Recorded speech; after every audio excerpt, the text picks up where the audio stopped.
everyone, I'm Bad Birdie and I'm so excited to be here today with Hennessy to bring you a delicious winter cocktail you can make at home.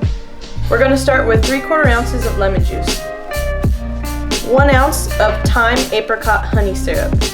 For my honey syrup, I'm infusing with fresh apricot juice and thyme. Next, we're going to add a dash of black walnut bitters, a bar spoon of almond liqueur, and finally, 1.5 ounces of Hennessy V.S.O.P. Privilège. Now that we have all our ingredients in our tin, let's add some ice and shake.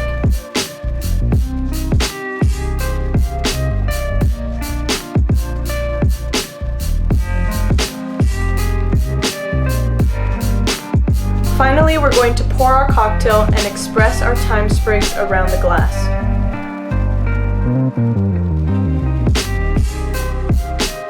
I hope you all enjoyed this recipe. I truly love this cocktail and it's perfect for the winter season. If you want to see more recipes like this, head on over to Hennessy's website and check out their list of winter cocktails for you to enjoy at home with your loved ones. See you next time.